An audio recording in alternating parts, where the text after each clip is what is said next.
오늘 하루도 수고 많으셨습니다. 이 시간 함께 말씀을 나누고 개인적으로 기도하는 시간을 가짐으로 하나님 앞에 머무는 시간을 가지면 좋겠습니다. 함께 나눌 말씀의 제목은 그가 나타내심이 되면 우리도 그와 같을 줄을 암입니다. 요한일서 3장 2절입니다. 사랑하는 자들아, 우리가 지금은 하나님의 자녀라. 장래에 어떻게 될 것은 아직 나타나지 아니하였으나 그가 나타내심이 되면 우리가 그와 같을 줄을 아는 것은 그의 계신 그대로 볼 것을 인함이니. 우리가 지금은 아직은 어떻게 될지 잘 모르지만 나중에 후에 예수님이 재림하실 때에 분명한 것은 우리가 예수님을 대면할 것이라는 겁니다. 우리 같은 죄인이 어떻게 예수님을 대면할 수 있는가?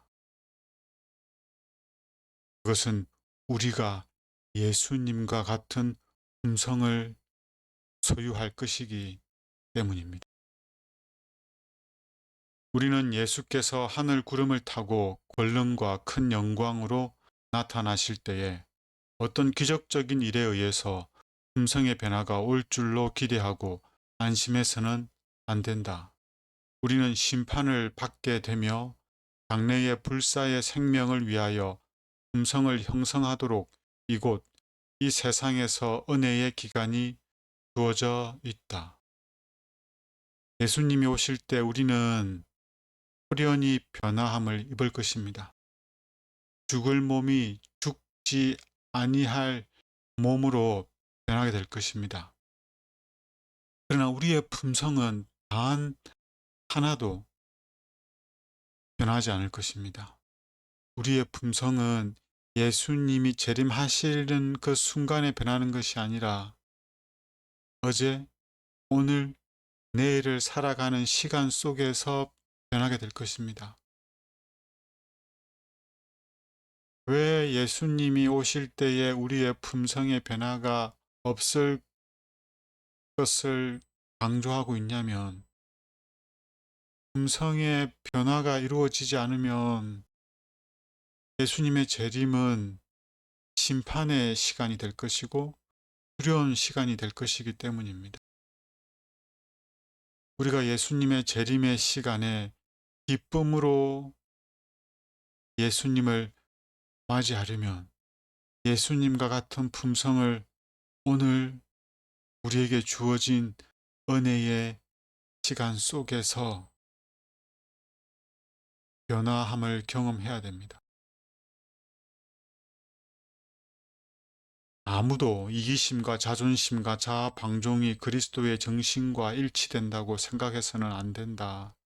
진정으로 회개한 모든 남녀들에게는 우리가 올바로 측정할 수 없는 책임이 지워진다. 세상의 처세운과 방법이 하늘왕의 아들과 딸들에게 적용되어서는 안 된다. 교회를 출입하고 말씀을 통해서 하나님을 알아가고 성경의 원칙을 배워간다면 이기심과 자존심과 자아 방종이 그리스도의 정신과 일치된다고 생각하지 않을 것입니다. 그러나 우리의 삶은 어떤지를 돌아봐야 됩니다. 우리의 말과 행동 속에서 나는 이기적이지 않은가? 자존심이 강하고 자존심을 지키기 위해서 발버둥 치고 있지는 않은가? 자아 방종, 육신의 만족, 세상의 즐거움, 세상이 주는 평안함을 쫓아 살아가고 있지는 않은가? 이것은 단 하나도 허용돼서는 안 되는 것입니다. 우리가 정말 예수님을 믿음으로 우리 죄를 슬퍼하고 회개를 한다면 우리에게는 세상의 가치관으로 측정할 수 없는 책임을 갖게 됩니다. 다른 한편으론 특권이기도 합니다. 그것이 무엇입니까? 다른 게 아니라 예수님의 품성을 닮아가는 것입니다. 세상의 처세훈과 방법이 예수님을 믿는 우리들에게는 적용이 되어서는 안 됩니다. 어떻게 자녀를 키워야 합니까? 어떻게 자녀를 공부를 잘할 수 있도록 해야 합니까? 어떻게 이 세상에서 돈을 잘 벌 수가 있습니까? 어떻게 이 세상에서 부유한 삶을 살아갈 수 있습니까? 어떻게 이 사업을 성공적으로 해낼 수 있습니까? 세상의 처세우는 예수님을 믿는 사람들에게는 적용이 되면 안 됩니다. 왜냐하면 이 세상의 모든 교훈과 가르침들은 겉으로는 좋아 보이지만 그 안은 다 이기심과 자존심과 자아 방종을 추구하도록 되어 있기 때문입니다. 아, 우리가 자녀를 키울 때 혹은 우리가 사업을 할 때 경제적인 활동을 할 때 하늘의 법칙을 따를 것인지 세상의 법칙을 따를 것인지 깊이 한번 생각해 봐야 합니다. 세상으로부터 분리함으로 우리는 사방으로 어려움을 당할 것이다. 그러나 여기에 우리를 위한 위로가 있다.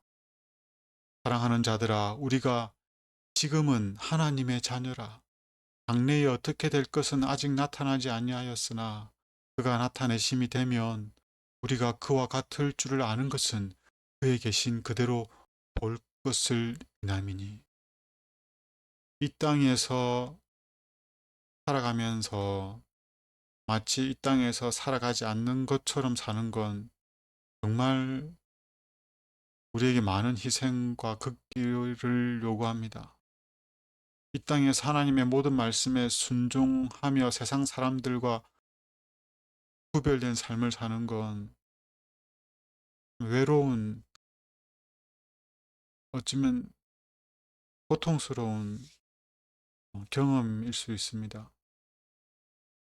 그런데 이런 우리에게 위로가 있다고 말씀하십니다. 그 위로가 뭡니까? 그 위로는 다른 게 아니라 예수님이 재림하실 텐데 그 예수님의 재림의 때에 우리가 그 예수님을 두려움으로 맞이하는 것이 아니라 기쁨으로 맞이할 것입니다. 그 예수님을 우리가 얼굴 대 얼굴로 대면하여 볼 것입니다.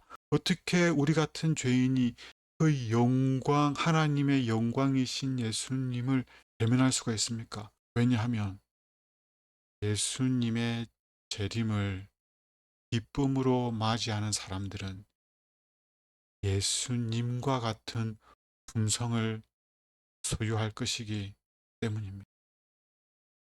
이것이 우리에게 책임이고 특권이고 위로이며 약속입니다.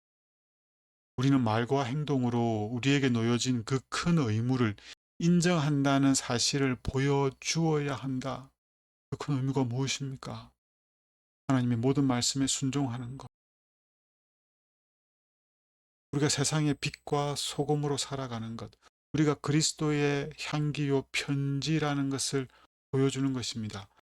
예수님이 이 땅에 하나님의 말씀으로 오셨습니다. 말씀이 육신이 되어 우리에게 보여지고 설명되어지고 들려지는 하나님으로 오셨습니다. 그것처럼 우리도 이 세상에 하나님을 보여주어야 합니다. 예수님이 어떤 분인지를 보여줄 수 있어야 합니다. 우리의 빛을 아주 분명하게 비춤으로 우리가 매일의 생애에서 하늘 아버지를 영화롭게 한다는 것, 우리가 하늘과 연결되어 있고 예수 그리스도와 유업을 같이 나눌 상속자임을 다른 사람들이 볼 수 있게 해야 한다. 다른 사람이 볼 수 있게 해야 합니다. 우리의 배우자들이, 우리의 자녀들이, 우리의 부모들이, 우리 교회의 성도들이 우리가 하나님의 아들과 딸임을 알 수 있게 살아야 합니다. 그것이 우리의 업무이자 특권이자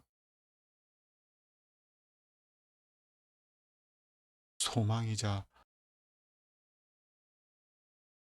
약속입니다. 아버지와 그분의 아들 예수 그리스도와 교제를 가지면 고상하게 되고 높임을 받고 말할 수 없는 기쁨과 충만한 영광의 동참자가 되게 할 것이다. 음식과 의복과 신분과 부도 그 나름의 가치가 있다. 그러나 하나님과 연결을 맺는 것은 가릴 수 없는 가치가 있다. 장래에 어떻게 될 것은 아직 나타나지 아니하였으나 우리의 생명인 그리스도께서 나타나심이 되면 우리가 그와 같을 줄 안다. 우리가 살아계신 예수님과 상교제를 맺고 하나님과 연결을 맺는다면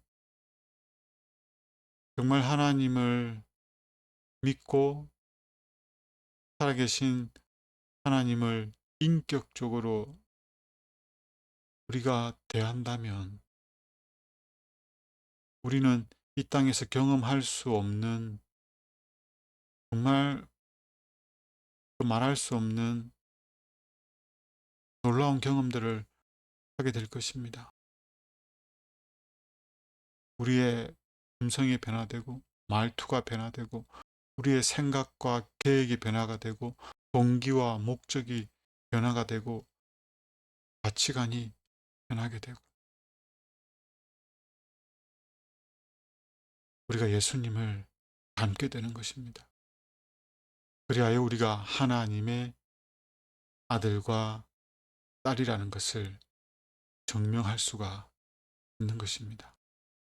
예수님이 오실 때에 그분을 두려움으로 맞이하는 것이 아니라 기쁨으로 얼굴과 얼굴을 대면할 수 있도록 오늘 우리에게 주어진 은혜의 시간 속에서 우리의 품성이 변화되는 경험을 하면 정말 좋겠습니다. 예수님과 5분 티타임을 가지도록 하겠습니다. 말씀을 생각하면서 오늘 하루를 돌이켜보면서 내가 무엇을 보고 무엇을 먹고 어디에 가고 무슨 말을 무슨 행동을 했는지 무슨 생각과 계획과 동기와 목적을 품고 살았는지 그리고 참 좋으신 하나님의 뜻과 예수님을 생각하면서 하나님 앞에 머무는 시간을 가지면 좋겠습니다. 기도가 끝나도 이러한 것들을 생각하면서 잠시 눈을 감고 예수님과 대화하는 시간을 가지면 좋겠습니다.